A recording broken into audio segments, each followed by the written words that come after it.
question. Now coming to, we were talking about private agencies who help in preparing visa-related document, and they on behalf of a student, they collect all the relevant document and help you in the application process. So did you take any such services, and if yes, would you like to recommend it to the students? I did not, and I don't know what exactly do these agencies do. So I don't have much experience in this regard. I did not take any help. I just followed the instructions that MIT gave me to get the visa. Okay. And now coming back to a very critical question related to student loan. This is something which every student wants to, think about. So, and talk about. So I want to know, did you take any student loan for your master's? And if yes, how long was the process? And through which bank did you get the loan?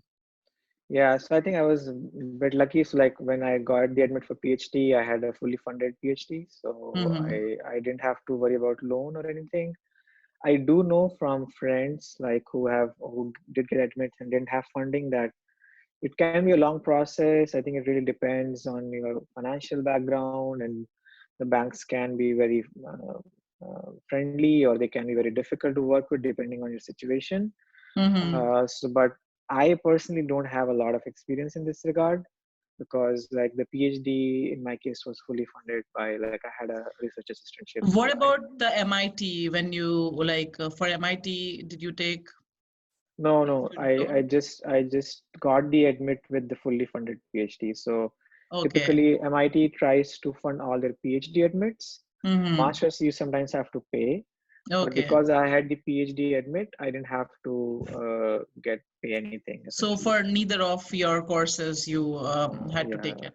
Okay. yeah. I was a research assistant the whole almost the whole time. Yeah. Okay. Okay.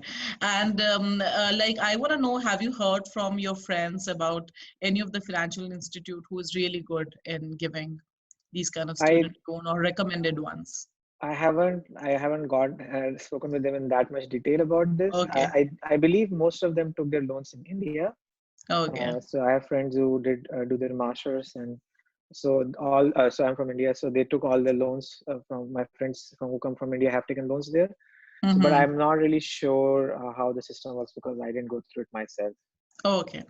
And I want to know, let's talk about campus. And since you have Hmm. studied in two of the very prestigious university, Sure. how is MIT different from Princeton in terms of campus size and infrastructure? Yeah, so I may not be very quantitative here, but I can just give you a qualitative picture. So Mm-hmm. at MIT, like I said, so I was in the chemical engineering department, and in Princeton also I'm in the engineering division as a Mm-hmm. postdoc. So MIT engineering is way bigger than Princeton, as Okay. in the engineering division, just in the technical side. MIT Mm-hmm. has a much bigger engineering school, so they have a lot more activity going on in the engineering side. Princeton is Mm-hmm. a smaller school in the engineering sector, but overall as a university, I think Princeton has more departments. Okay. MIT is just a technological institute. It does other Mm-hmm. things too, but it is focused on technology. But in Princeton, you will have literature and other things. So the experience is very different. Like Okay. yeah, And how would you generally describe the campus environment, MIT compared to Princeton? Princeton. Yeah. I think like I mean they're both great institutes. I would say like the campus environment really depends on what you do there. So, for instance, as a PhD student at MIT, I was involved in various activities outside of my research and my courses. So I had a Mm-hmm. very different experience there. But as a postdoc now at Princeton, I'm a senior, in terms of like academic career. So I'm a staff member essentially. So I Okay. don't get to participate that much in activities. So my experience was more memorable at Princeton, at MIT, just because I was part of More the student, involved in. more involved in the student life. Yeah. Okay. And let's talk about programs and sports activity in terms of popularity. Would you like to name some programs and sports activities which is popular in MIT and activities and programs which are popular in Princeton? Yeah, I think so. MIT is not. MIT has a strong sports team, but I don't think they're as competitive as many of these other schools in the US because it's still Mm-hmm. they were smaller technological institute. I mean, we used to have all these games on football and like basketball and all these games, but I never really participated much in those games. I wouldn't say there was one particular. I think rowing in MIT was really strong because we have the river just next to Okay. MIT. So rowing was one of those things you heard about a lot. At Mm-hmm. Princeton, although like because it's within the Ivy League, they Mm-hmm. have these Ivy League competitions. So I know students participate like in tracks and other kinds of sports Okay. events. So there is a lot of buzz, and Princeton has a more space because like it's a little bit out a suburban area, so it has a bigger campus, so it has bigger sports facilities. So I Mm-hmm. would say Princeton definitely has a lot of buzz around Ivy League competition or there is sports events. Yeah. Okay. What about programs? Programs as in sports Like, programs or no, in general, like coursework. Like, is coursework. Oh I've heard yeah, like engineering in right, right. MIT is more popular. Is can you Yeah, have of some course. idea So I about think, that? yeah, I think I would say coursework at MIT is definitely very hectic. Okay.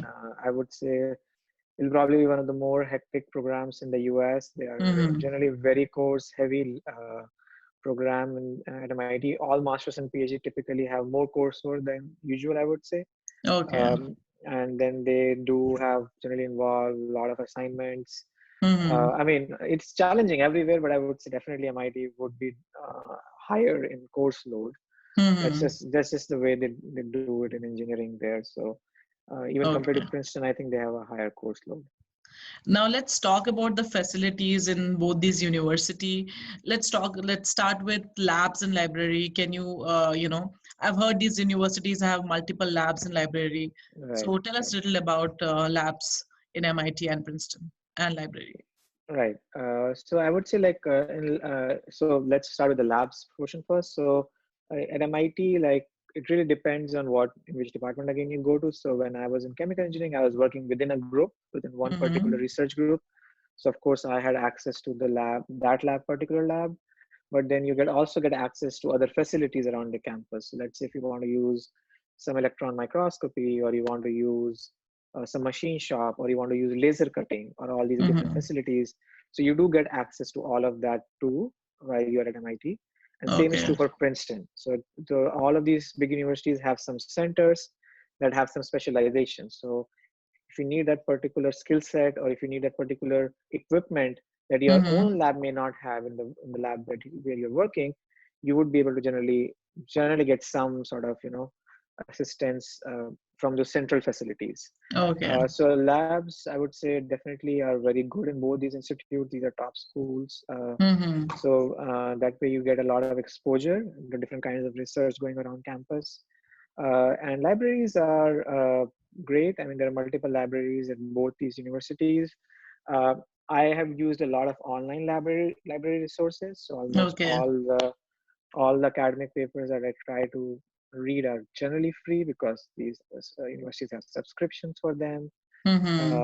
And then they have a lot of support. Let's say if I want to find an article that I'm not able to access, then they will be able to utilize their interlibrary borrowing um, Okay. platforms to get you that paper.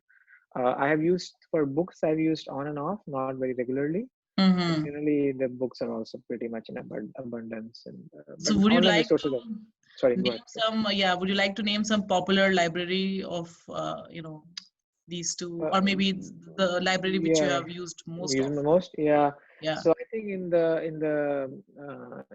MIT this called Hidden Library, which is I would say Mm-hmm. the most commonly used library. There's also I don't remember the name of it. It was one was near the Sloan School, which I Mm-hmm. sometimes used to access at MIT. At Princeton, I have mostly used the engineering library because again Princeton has more departments. So they Okay. have one for engineering, so where I generally end up taking books from. That's the one that I've used the most. There is also Firestone in Princeton, but I haven't used it as much. Okay. Now let's talk about gym and recreational facilities in both this university. Yeah, I mean that they're really good. I would say as a PhD student at MIT, I didn't have to pay for any of those memberships to the gym. It was all included. Okay. research assistantship contracts. Everything was included. They're very good. They have a lot of resources from machines, equipments to weights to pool to tracks to all these different Yeah, facilities you and name it, things. it's there. They have a lot of these resources, and same is true for Princeton. Princeton has even more space in terms of land, so they have more Yeah. bigger gym, and it's generally very generous. I would say, like these facilities, like gym facilities. Regarding recreational activities, I think again I had a little bit more experience at MIT because I was there for a longer time when Mm-hmm. I was a student. So I would say recreational activities at MIT were there were plenty. So I was in a dormitory there. So there were activities at dorm level. There were activities at the Okay. department level. There was an activity at an engineering level. So there were all these different ways you can interact socially and participate. You could join clubs if you wanted to. So I would say that is all really very good and definitely an important part of student life. Okay. And now coming back to other facilities, how about healthcare and medical facilities inside the campus? Yes, so I did use a bit at MIT. I haven't used anything at Princeton because I'm a staff, so there is no. I have external health insurance, but at Mm-hmm. MIT I did have on-campus health facilities. They're decent, I would say. They are not much for critical like cases. Generally for basic checkup, vaccination shots, or if you're just not feeling well, you can go and have an appointment there. Okay. That insurance was included in the RA ship. And like if you need, sometimes you need safety training specifically. Let's say if you're handling an equipment, you may need to Mm-hmm. get your eye tested, or you may need to Mm-hmm. get some certificate. Then that's all typically easily handled within MIT. So I would say it was a decent experience. I wouldn't say it was the best experience because sometimes it can be slow. These universities are not really designed for large scale handling of healthcare, so that can be Mm-hmm. slow sometimes. But for basic facilities, it was quite It decent. was good. Okay. Now let's talk about the career center and the services that these career center provides to student. So how do they help? I mean, if you can just walk us through it. Yeah, I think they're pretty helpful at both the universities. So you can, depends on what you're looking for. So if you're, let's say, looking for a job in the particular area, you can reach Mm-hmm. out to them and you can, like, get your CV, verify your resume or CV, proofread, and they can give you suggestions. They can even do Okay. mock interviews with you. So I did not Mm-hmm. sign up for it, but I know many people who did. So you go there, they train you how do you do a good interview. Then they have workshops, so they will tell you how to approach your job search. And then they also, I think, are very heavy on trying to contact companies for jobs and everything. Oh, So they do help you with your uh, application process also. yeah, they do help you. And then there's a center who, as such, organizes, like, invites these companies to come and give seminars and so on. So they're pretty helpful. I would say, like, if somebody wants to make use of it, they should take initiative. So Mm-hmm. these resources generally tend to be more helpful if you take that initiative. So Okay. yeah, if you just, like, don't bother reading their emails or don't bother contacting them, that they will not be of Mm-hmm. any use. But I think, like, I don't know if I did contact them at some point, and they're very helpful. They're very responsive. They help you with everything you want. Okay. And what are the options for on-campus job for student? And did you do any on-campus job when you were in MIT? Right. So because I was a research assistant or a teaching assistant for the bulk of my PhD, I did not really have to, I couldn't work essentially. Mm. So the visa restrictions don't allow you to work on top of RShip or Okay. TAship. But if you, let's say, if you're coming from your own funding, you can definitely join. I think there is some restriction on what level of commitment you can give, but there are enough on-campus jobs. For instance, you might want to sit at the front desk of your dorm, or you might want to, have some hours at library, Mm-hmm. or depends on what you are interested in or on the availability. So I do know that there were enough jobs and some students were doing that, but I didn't have to do it personally. Okay, so options are plenty in case the student wants to do it. Yeah, I think it really depends on the university. The bigger the university, the more the options will be More the actually. options. Okay, and how easy it is to get into teaching assistant or to become a research assistant? How easy is to get all these kind of jobs for Yeah, an I think it. international student? Yeah. Yeah, I think it depends. I would say it depends probably more on the program you're joining. So if it's a very Mm-hmm. research heavy program, the department needs a lot of helping hands in research, then you will definitely have a shot at getting RShip. So I think PhD you almost always will be able to get some sort of funding as Okay. long as you are going in a good decent university. You will definitely get some funding. But for Okay. masters, I think it's more tricky and it Mm-hmm. depends on the program. So I think again, all of that should come in when they're trying, when you're trying to apply.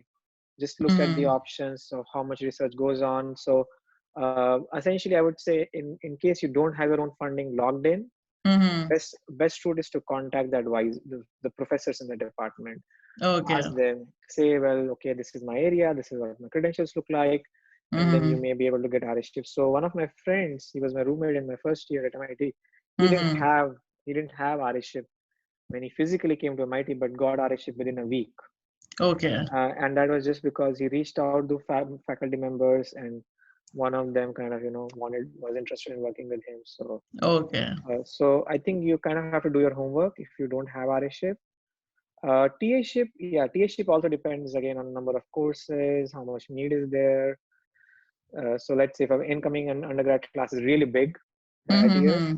then there is higher likelihood of getting TA-ship because they need more hands. Mm-hmm. So it really depends. A lot Yeah, of but factors. factors. But yeah, I think being proactive is again the key here. Like if somebody is interested in securing those things, be Mm-hmm. proactive, reach out early as possible.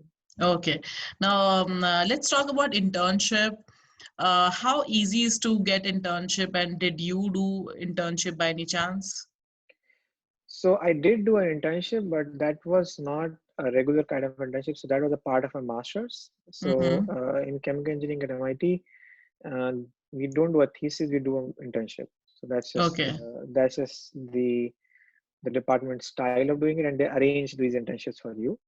Okay. But there were many people I knew who did two internships Mm-hmm. during the summer period, and I think it can be challenging. Again, it depends, but I think it can be very challenging for internationals because of the visa restrictions. So Mm-hmm. again, planning is the key. So I think if you're looking for internships and if it's crucial, Mm-hmm. the best is to start at least 6 months in advance. I mean, at the minimum. Okay.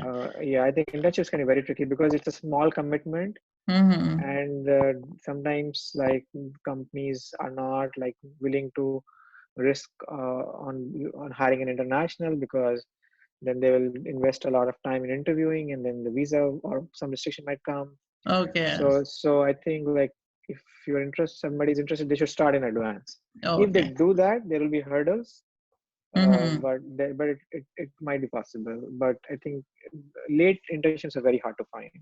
Okay. And yeah, that's what my next question was about. You were talking about international student and they Right. should plan in advance. Is there any, special restriction for international student to be eligible for internship? I've heard a lot of, university talking about the number of credits and all those things needs to be completed. Yeah, So, I think there is. I think if I may be mistaken here because I did not went through the process myself, but mm-hmm, I think the internship is done through something known as curriculum practical training or CPT. mm-hmm, And now I think the criteria is that your CPT time is your club with your OPT time. So let's say if I've done 3 months of CPT, then my okay, OPT is only optional practical training, which is after your master's or PhD, mm-hmm, cuts down from 1 year to 9 months. And all okay, these, so I think and these rules keep changing. So and again, like you said, credit requirements are also there. So you should be mm-hmm, so I think in this really depends on the university you are joining. I think the best advice is if you're interested in pursuing an internship, contact their international office, and then they can guide you through the process. So that's why they are there. So all universities will typically have an international center. mm-hmm, Um, because that's where your I-20 comes from. That's all the help comes from. So Mm-hmm. contacting them to make sure that you're not, violating any just requirement is the best way to Is do the it. best way out. Yeah, I contacted them many times during my PhD, because just to be sure that I'm not, it's all allowed, or is this Breaking any not. norms or Yeah, yeah. yeah. So because there are many ifs and buts, I think that I would say is the best way to do it. And Mm-hmm. certainly there are restrictions, and but I think again checking with the office would probably be the best way to do it. Okay. And would you like to recommend additional coursework that can help incoming student to improve chances of getting internship or jobs? I think yeah, I think it might help. So let's say somebody is interested in going into a particular field. Mm-hmm. I'll just make it up, like biopharma or something, and then they do a course on pharmaceutical, or work with a professor who is, or like take a course with a professor who is an expert in that area. Mm-hmm. That will reflect good in your interview. I wouldn't say there is one thing that fits for everyone, but I think that would be helpful. Other than that, just working on soft skills, like how Okay. to communicate during interview and everything. So and that would be helpful to, like, contact the career center there, which are generally very very good and helpful. So I think it'll be a combination. I don't think there is one way you can get an internship or a Yeah, job. when yeah. So So there you need to be, we you make sure, know, yeah, um, prepared and taking courses, as well as learning how to communicate well. Yeah. okay.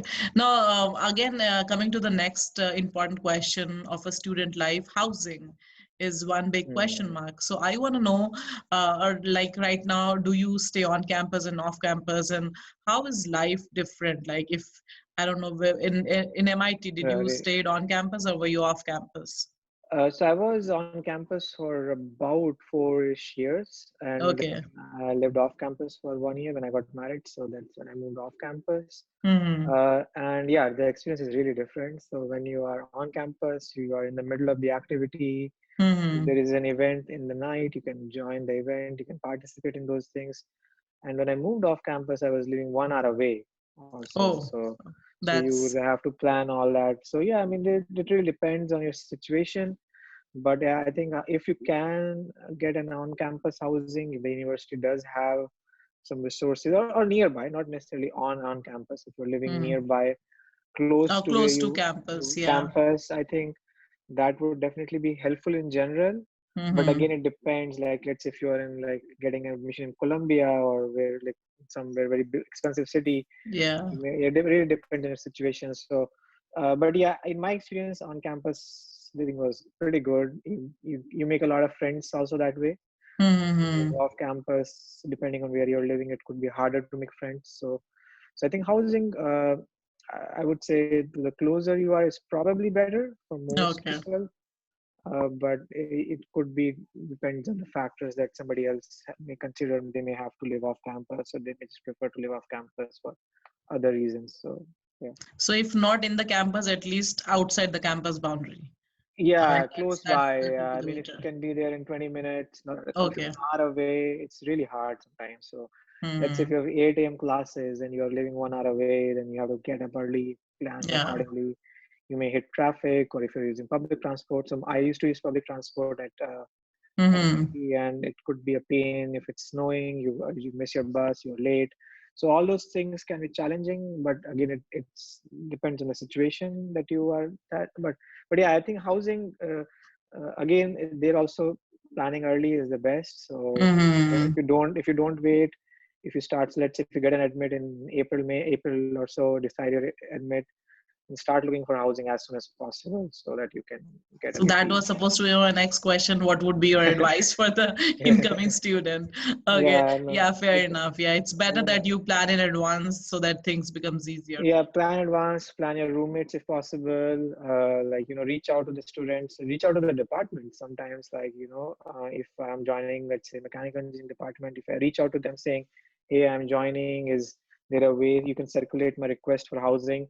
Sometimes they circulate that email within the department, and you may get a really good Okay. deal with somebody who's moving out, or somebody who's just really looking for some roommate. So, Mm-hmm. so I would say, like, being proactive is really very important. Um, checking out the resources that university provides, Craigslist, or I mean all Different these tons of Hotpads or whatever. Yeah, all these different websites. Just yeah, I think abused. planning early would be very helpful. Yeah. Okay. And now let's talk about the faculties. Who is your favorite professor here? And what do you like about, that particular professor, and what does he or she teaches? So let's talk about in Princeton as well as in MIT. Yes, it's a difficult question. I would say. I mean, um, I probably like. I would say like. It would be fair to say that like you closely work mostly with your advisors. Mm-hmm. So my PhD advisors were Patrick Doyle at MIT and Alan Hatton at MIT. Both of them I was co-advised. So I worked Mm-hmm. very closely with them, and it was really like a great experience for me. And at Princeton, I work with Howard Stone, who's department chair of mechanical engineering. So Mm-hmm. I interacted most closely with all three of them at MIT with two, and then at MIT at Princeton at Howard. Mm-hmm. So yeah, I mean, but MIT and both Princeton are filled with great professors.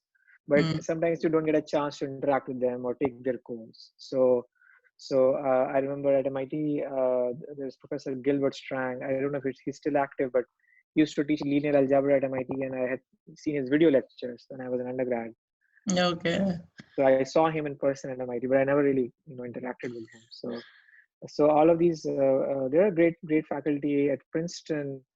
We had once Nobel laureate lectures from physics in Mm-hmm. 2017 or 18. I did forget the year. They had come here to give the lecture and that. So all of those are great experiences. And yeah, it's hard to name one per se. Okay. All right. Now, when it comes to, and I do understand the inclination towards your own, the faculty who's teaching you. I mean, you Right. just try to, kind of like them more compared to others. Right.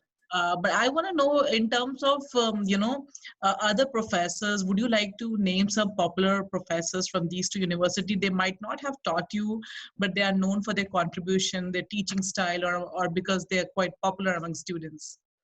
Yeah, I mean there are many, so I think it would be unfair to kind of pick one. But I think if somebody is interested, if there's somebody's interested in looking at some specific courses, I think the best way to do is to go and look at the awards. So all these universities have teaching awards or research awards. Mm-hmm. So, and that gives you a very good idea. So let's say if you're an undergrad or you're a master student and you're trying to pick your courses and you want to work, take a course which is very exciting or very different. Mm-hmm. So then the best way to do is to look at what were the courses which were awarded last year and Okay. who taught that. And I would say that would be a good way to do it. So for instance, at Princeton, I remember I took a workshop for teaching how to teach well, and there was a professor. She Mm-hmm. got an award for developing a new course where you take the lab in your home. So you actually do experiments at home and things like that. Wow, that's So great. so yeah, so I think I would say, but again, because there are so many things going on, I think the Mm-hmm. best way to learn about these things is to look at those awards to get an idea if you're trying to decide um, which courses to choose. Similarly, there are awards even at the department level. So let's say if you Okay. got an admit from a particular department, you can look at those departments award, and that will Okay. also give you an idea. Okay. And now let's talk about the student life and student club.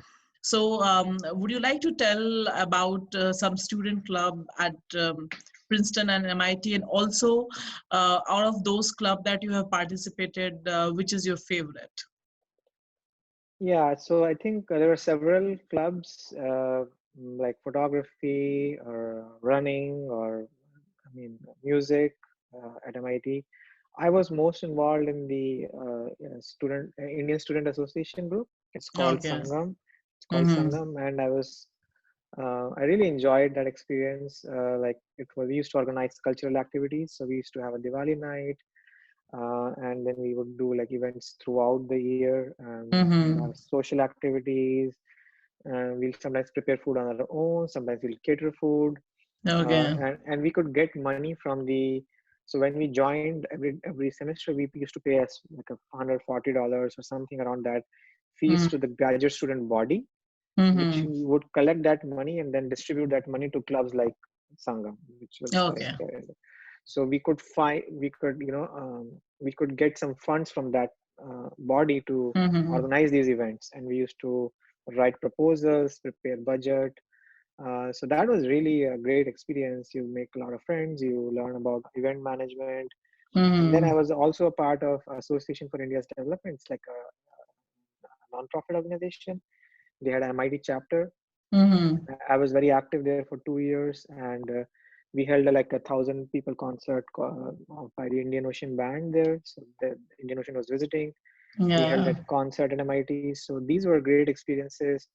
I was more, as you can see, I was more on the event management or organization side.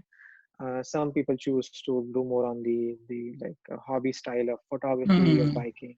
But All that those was just things. my inclination. Yeah. Okay.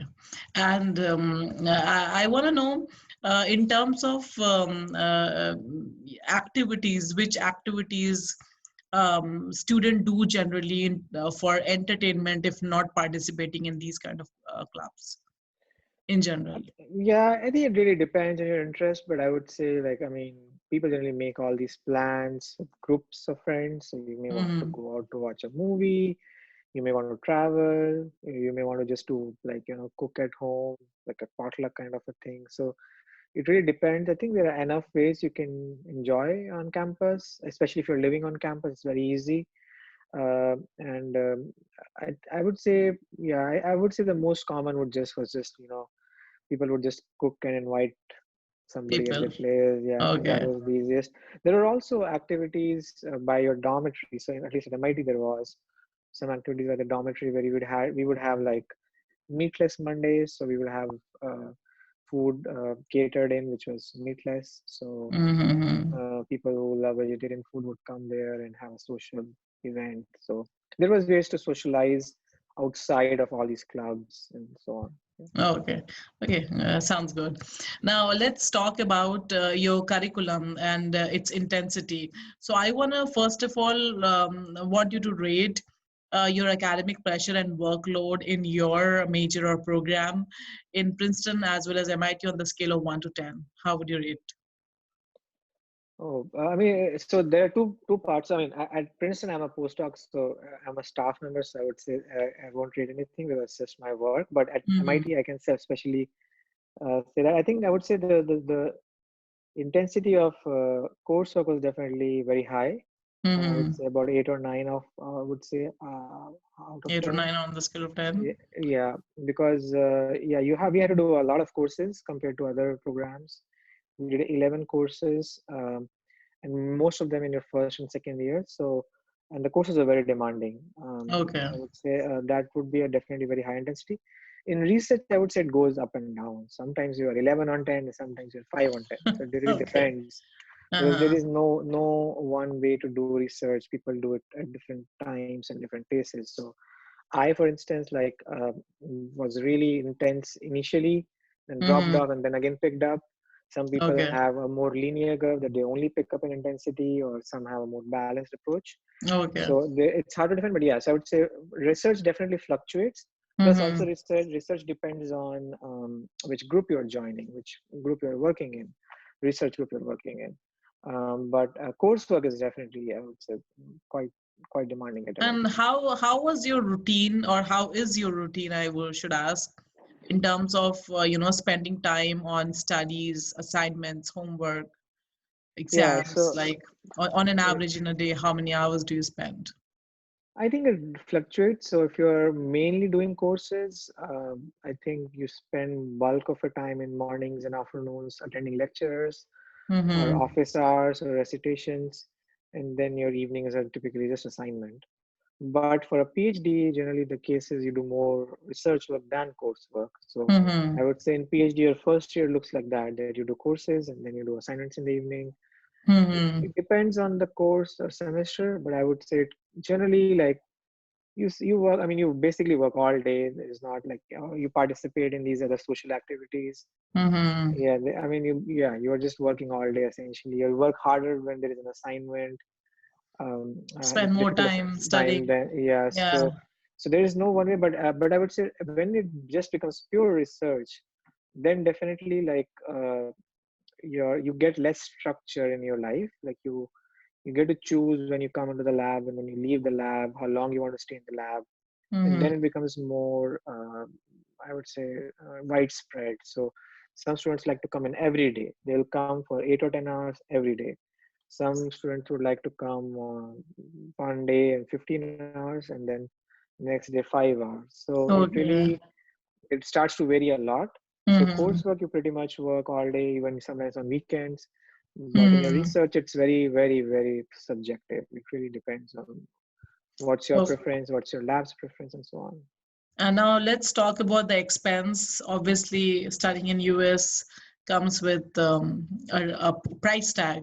So I Yeah. wanted to understand the tuition fee, since your program is fully funded both for MIT and Princeton. So I want to know what is the, I mean, if it was not funded, then what was the tuition fee, if you have any idea? Yeah, I think, I mean, I recall, I may be wrong, it was something on the order of 35K or about so at MIT. It's pretty expensive. It's a private school per Mm-hmm. semester, tuition fees. Uh, and yeah, I mean, I think like Boston is an expensive city to live in. So if you're studying at MIT and if you don't have funding, it would be good to kind of, get a sense of where your expenses would be. Mm-hmm. I would say like um, students who come and do MBA, they generally quote like $200,000 for 2 years.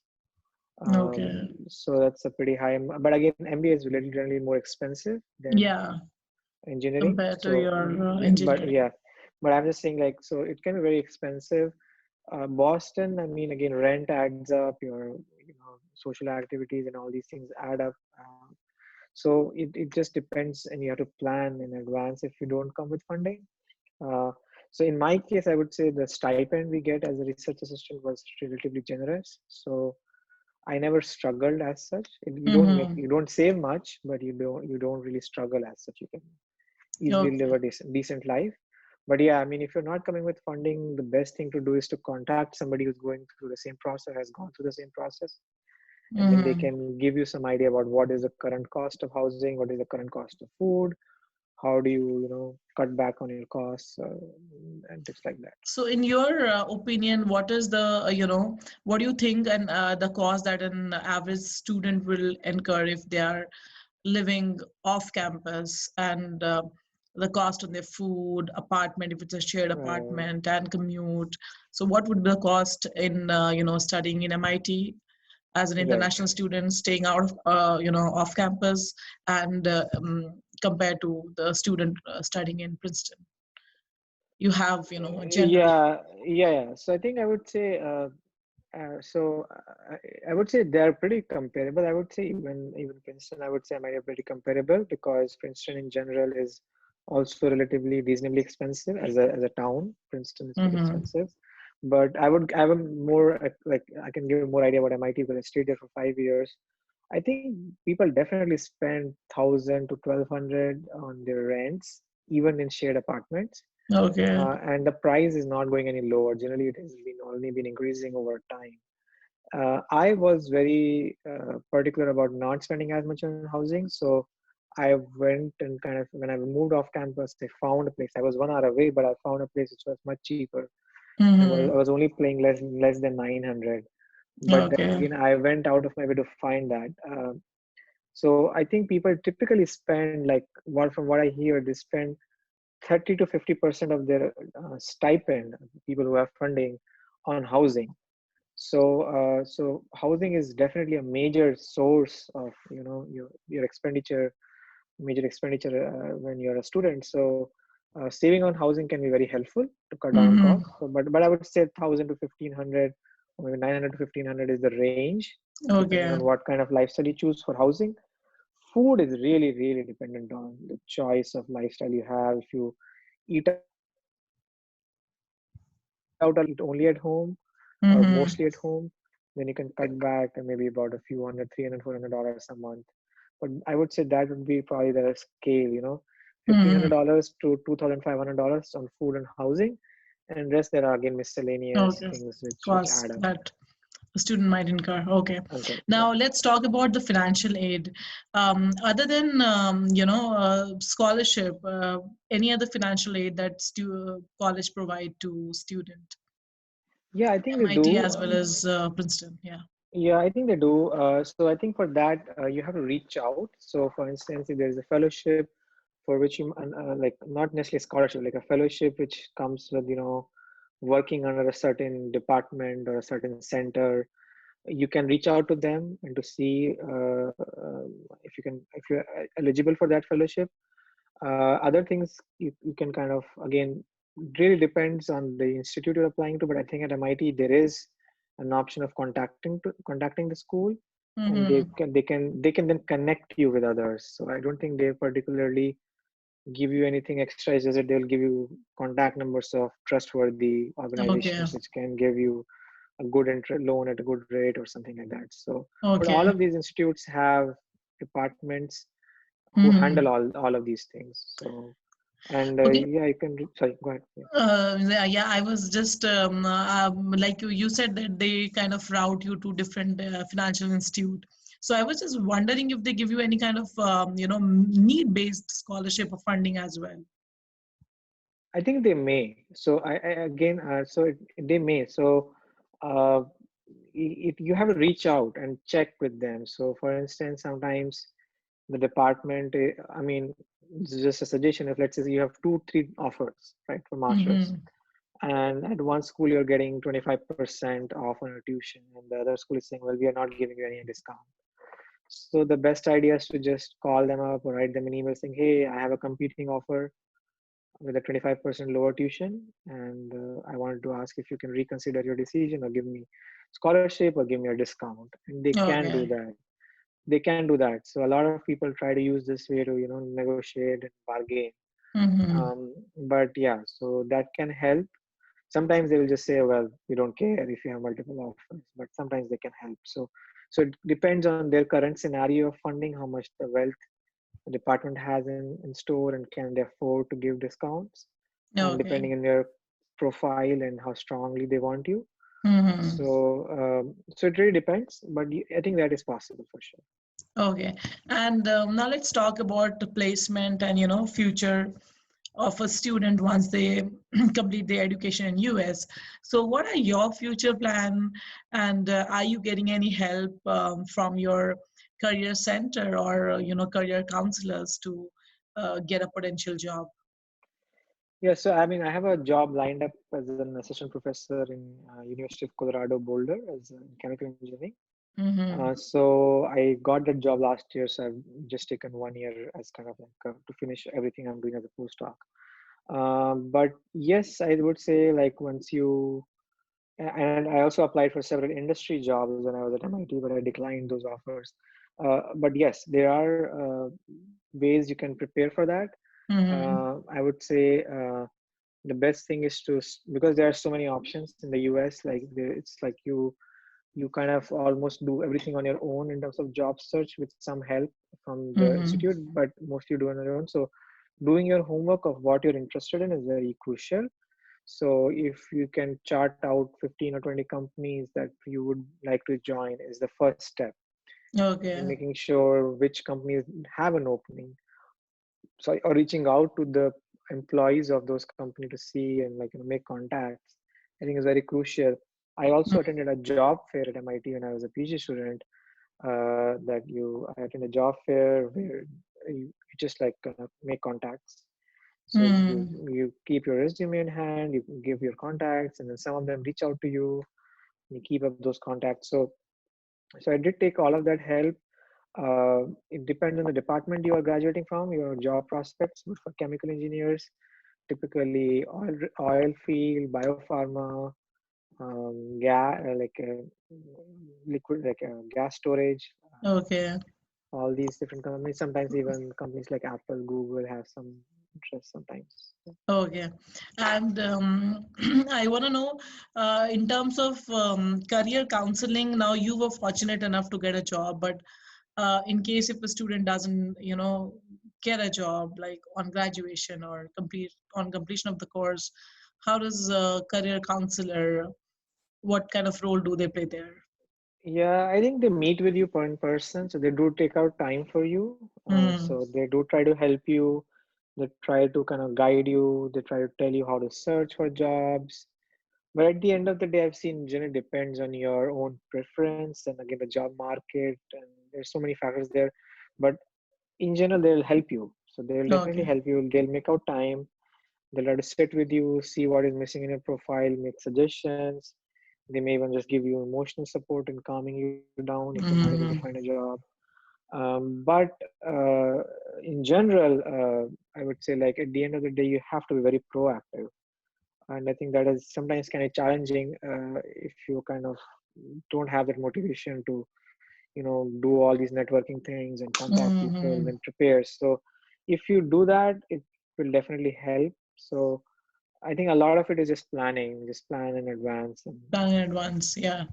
Obviously, after spending so much money, you yeah, you definitely should. wants to get a Yeah, job on completion of your course.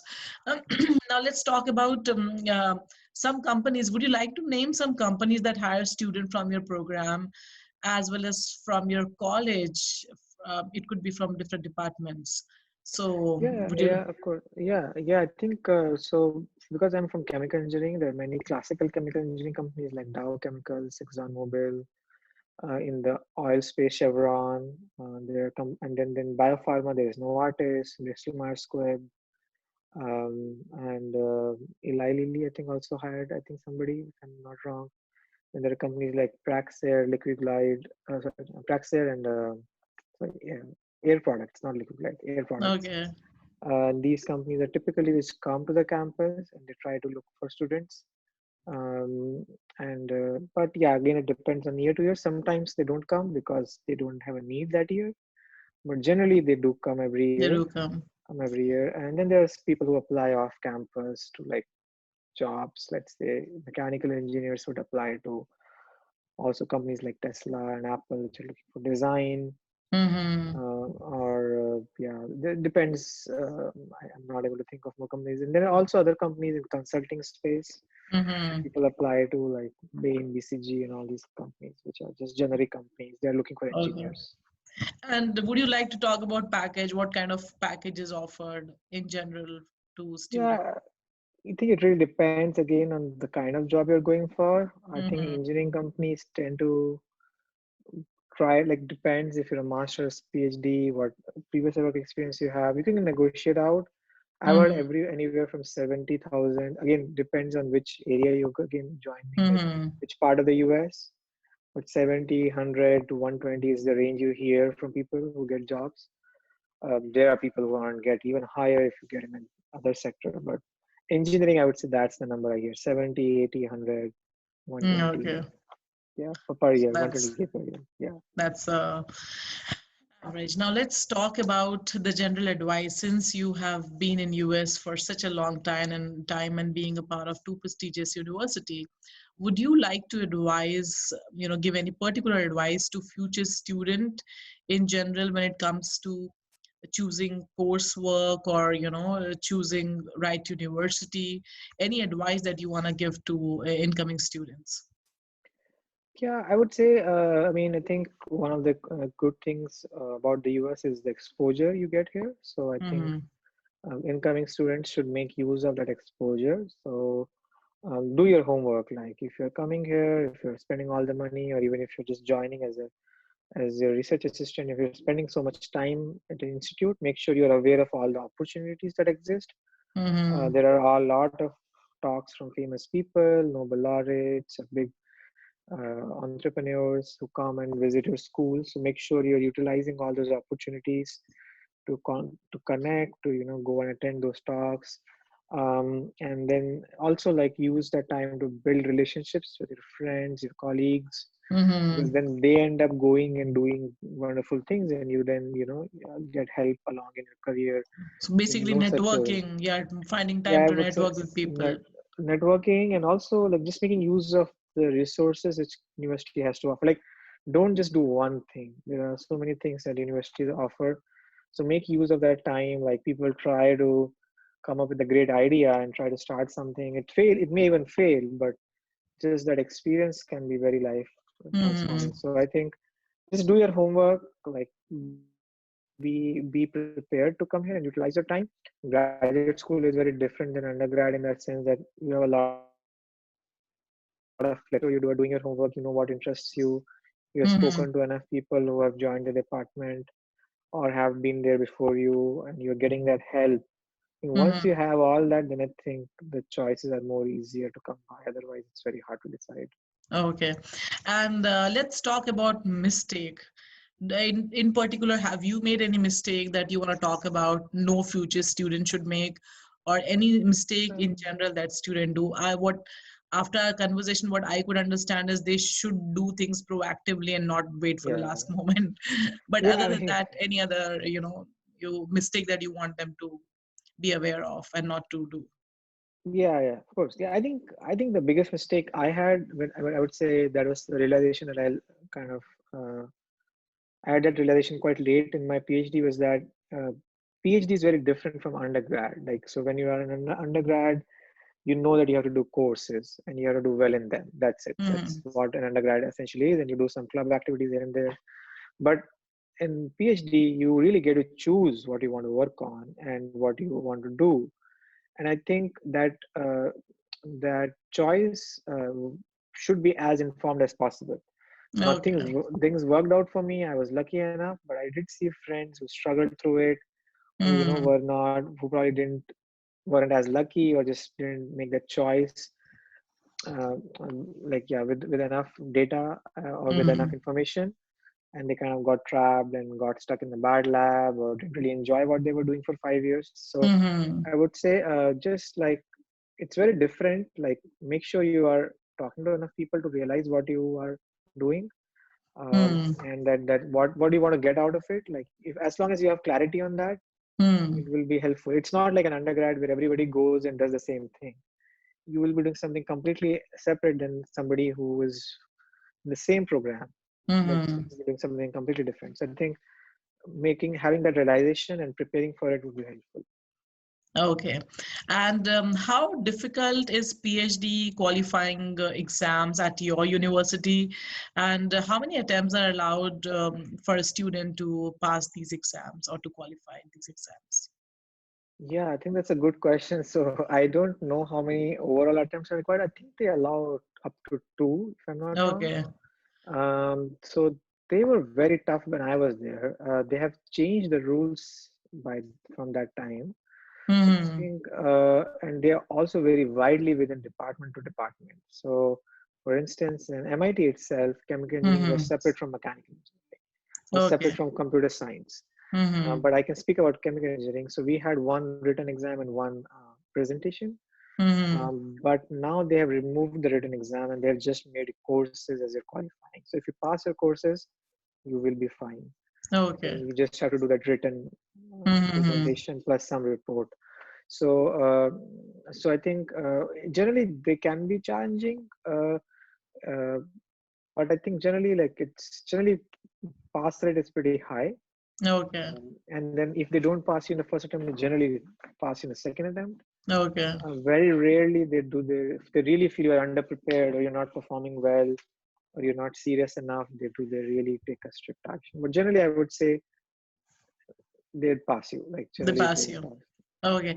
And how many semesters of classwork is required to be eligible for taking qualifying exams?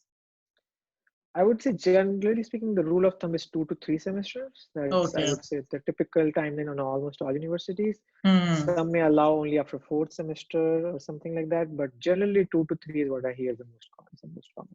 Okay. And what is the most important factor a student needs to keep in his mind while deciding on the university for the PhD? Or I should think I ask the what factors you had in your mind? yeah, I would say the research group you want to work in. I think that's probably the most important factor. Of course, everything about overall university department is there. So if you have, but are you excited to be like working with the faculty members there? Because PhD is mostly research, some Mm-hmm. courses. Mm-hmm. So if you'll be researching on topics, then you will be working with the faculty member. And do you see Okay. yourself working with like say 2 to 3 faculty members or 4 faculty members?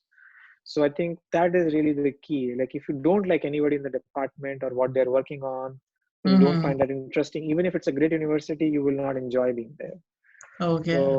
So I think most important factor is just to make sure that you have faculty you think you will be able to work and do your Mm-hmm. thesis under them. Okay.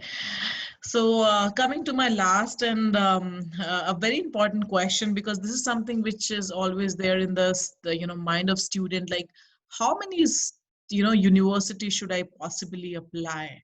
Now, even as a graduate student, like even when you are applying for your masters as well as PhD. So, what do you think on an average? How many university should a student apply in order to get admission in PhD or in masters? Yeah, I mean that's a very tough question and very important question, but very tough. I think like the best way to think about it is that it depends, you know. So for instance, some students just want to come to the US and study. If that's Mm-hmm. your criteria, then you may want to apply to a larger number of universities with a few backup, which you think you will be comfortably getting in. Okay. Some good ones and some really ambitious. So maybe like eight, let's say in that case, four backup, which you think you're safe to get in, two and Mm-hmm. two each, giving some numbers out there. Because it's also expensive to, you know, apply to many universities. So I would say six to eight in that case, or maybe 10, but not definitely. I think 10 probably would be the upper cap I hear from people around me. But if you are just like you really care about working in a few schools, and you're Mm-hmm. just limited by your interest. So I generally suggest if somebody asks me to like have at least a couple of schools you have seen people being selected who had a similar profile like you. Okay. So let's say if I'm doing my undergrad in India or somewhere else, and I know somebody who was just like me or had similar credentials like me, had an admit from a university, then it's not guaranteed, but it is likely that if I do everything right, that Mm-hmm. I You might, yeah, might get like an the other offer. So person. Yeah. yeah, so I think using that as some benchmark, because otherwise it's just a shot in the dark that you have no idea where you're applying to. So I think that would be a way to, you know, get an idea. Okay, these are the universities I can aim, and I will Mm-hmm. probably get in. But then also have a few which you want to really get in and get a shot at, and of course apply at them. So, but if let's say if somebody's like, okay, I don't want to study in this university, even though my senior or my colleague went there, I don't want to study at Mm-hmm. that. Then in that case, they are only going to apply in a few schools. So I think it really depends on what their goal is. If their goal is to Mm-hmm. come and study here, I think a balanced approach would be to a few ambitious schools, few choices where they think they have a good chance and they would be happy to join them, and a Mm-hmm. couple safe ones which just like they think they will be able to get in. And again, Okay. it's always subjective. There is no guarantee. You may get an offer from MIT, but may not get an offer from anywhere else. That has happened, and I've heard so many cases of that. So there is no guarantee. Like, Okay. but I think that is the most rational approach.